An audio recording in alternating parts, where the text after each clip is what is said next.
during this hearing that might incriminate yourself. Any statement you make could be used against you. I will make the finding that any statements you made during the animal impound case will not be used and cannot be used against you in the criminal cases. You also have a right to, each of you have a right to a trial to the court. Because you are charged with offenses that carry a possible jail sentence, you also have a right to a jury trial, provided that you timely file with the court a written demand for a jury trial. At trial, you have the right to confront and ask questions of any witnesses who would testify against you. You also have a right to use the court process to secure the attendance of any witness who you would want to testify on your behalf. At trial, you have the right to be proven guilty beyond a reasonable doubt and a right not to testify.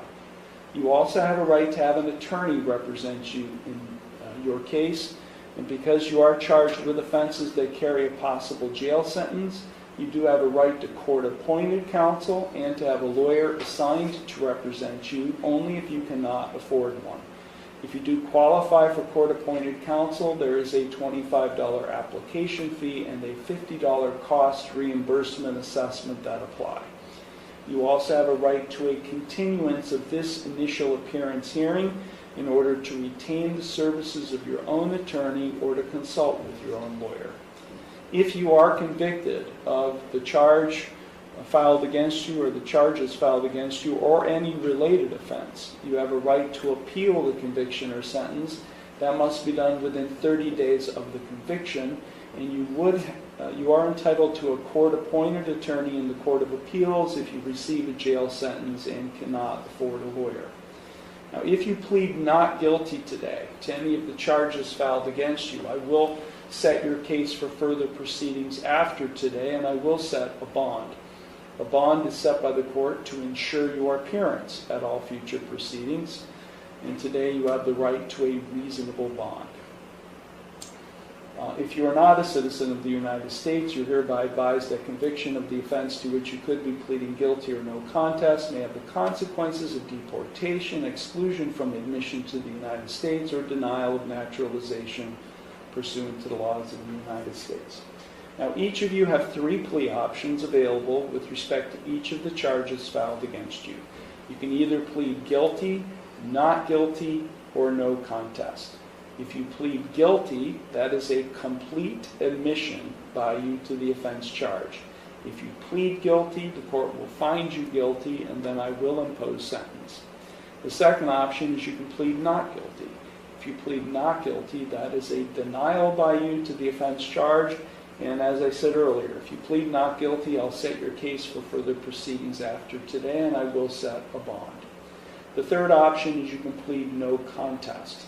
If you plead no contest, that is not an admission of your guilt, but it is an admission by you of the truth of the facts alleged in the complaint filed against you.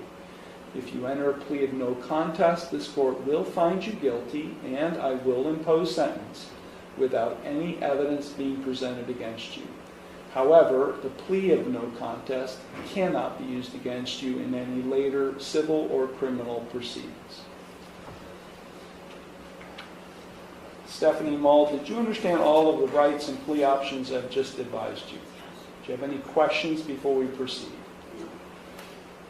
John Good, did you understand all of the rights and plea options I've just explained to you? Yes, sir. Do you have any questions before we proceed? No, sir.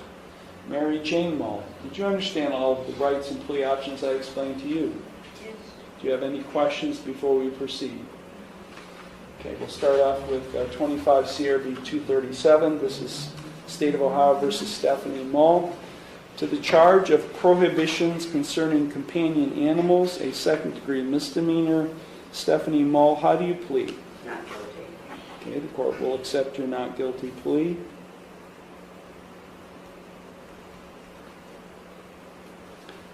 Are you asking the court to consider appointing an attorney to represent you? Please. And what, do you have any source of income? I do get Social Security and I do have a job, but that is, I need to find us a house. How I need much? to save, and then these fines for the APL. Well, based on the testimony I've heard, I do find you qualify, and I will appoint. One of you will be appointed to the Public Defender's Office. The other two will be appointed an attorney to represent you. I am going to appoint counsel, which means I'm going to enter not guilty pleas for each of you to the charges in these cases.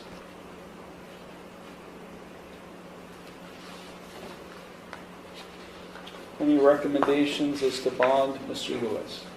I would say personal recognizance bond, Your Honor, $5,000 personal recognizance. Okay. So, I think Mr. Lewis asked you this, Stephanie Mullen, cross-examination. Where do you live? Right now, I'm staying at a friend's house. Do you have a place where you're going to be moving into? Not yet, that's what I'm trying to figure out. Does the same apply to you, John Good? Where do you live? 300 Cleveland Court. I've been staying with him for a couple days, but really it's wherever I can go. Whichever temple needs to be my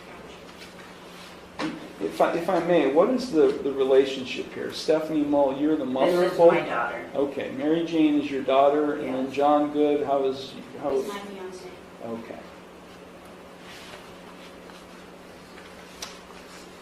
Okay, I'm going to set bond in the amount of $5,000, personal recognizance for each of the defendants. A condition of their bond is they are not to own, possess, or be in control of any companion animal while this case is pending. We will set these cases for a pretrial conference. So each of you are going to go to the clerk's window. They're going to give you a date and time for your next hearing. They'll also give you contact information for your court-appointed counsel. That will be the only notice you receive from the court as to your next hearing date, so make sure you're here on that date and time. If you do not appear for that hearing, I will issue a warrant for your arrest. And then I could order you to pay the sum of $5,000 to the state of Ohio as a penalty. The same applies if you're found to have violated the bond condition by having ownership, possession, or control of any companion animal while these cases are pending. Understood, Ms. Stephanie Mull? Yes. Understood, John Good? Yes, sir. Understood, Mary Jane Mull? Yes. Okay, is there anything further, Mr. Lewis? Nothing further, Your Honor. Okay, thank you all very much. This matter is completed. ChatGPT G Noy. All right, let's talk about that. We've now reached the final stage of this deeply emotional and legally layered courtroom saga involving Stephanie Mull. John Good and Mary Jane Mull and Judge Iarocci once again handled it with her trademark mix of clarity, patience, and procedural discipline. This hearing covered the formal criminal arraignment following the impoundment of multiple animals from a home in deplorable condition. The judge began by advising the defendants of their rights, including the right to counsel, the right to remain silent, and the plea options available to them: guilty, not guilty, or no contest. Importantly, she made it clear that any statements made during the impoundment hearing could not be used against them in the criminal proceedings, a fair and thoughtful move, especially given the emotionally raw testimony we saw earlier. Stephanie Mull pled not guilty to the misdemeanor charge of violating prohibitions concerning companion animals, and requested a court-appointed attorney. Despite having some income from Social Security and a job, she explained her need to save for housing and the pending appeal fines. Judge Iarocci found she qualified and assigned her representation through the Public Defender's Office. Mary Jane Mull and John Good also entered not guilty pleas, and attorneys were appointed for them as well. As the bond discussion came up, Law Director John Lewis recommended personal recognizance bonds, and the judge granted them at $5,000 each. She also imposed a strict condition: none of the defendants may own, possess, or control any companion animals while the case is pending. What stood out in this part of the hearing wasn't just the legal mechanics, it was the human dynamics. The judge inquired about their current living situations, and what unfolded was a picture of displacement and instability. Stephanie is staying with friends, still looking for permanent housing. John Good is bouncing from place to place with no fixed home. The judge clarified the family ties. Stephanie is Mary Jane's mother, and John Good is Mary Jane's fiancé. That context gave additional weight to the hardship they've described throughout this process. This isn't just about poor choices or violations of the law. It's about a family struggling under the weight of compounded loss, mental health, strain, and now legal consequences. Despite all that, the courtroom atmosphere remained calm and respectful. Judge Iarocci ensured that everyone understood the consequences of violating bond miss a hearing, and a warrant would be issued. Violate the no-animal condition, and the $5,000 bond could become a penalty owed to the state, with court appointed. Counsel assigned and pretrial dates to be issued.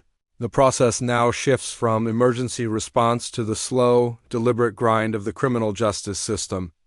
This final hearing closed the loop on a tough case, one filled with real pain, clear neglect, and serious consequences, both legal and personal. But through it all, the court remained measured. The judge stayed compassionate but firm, and the process ensured that even those at rock bottom had their rights preserved. If you found this hearing insightful, consider subscribing, hitting the bell, and letting me know your thoughts in the comments below. I read everyone.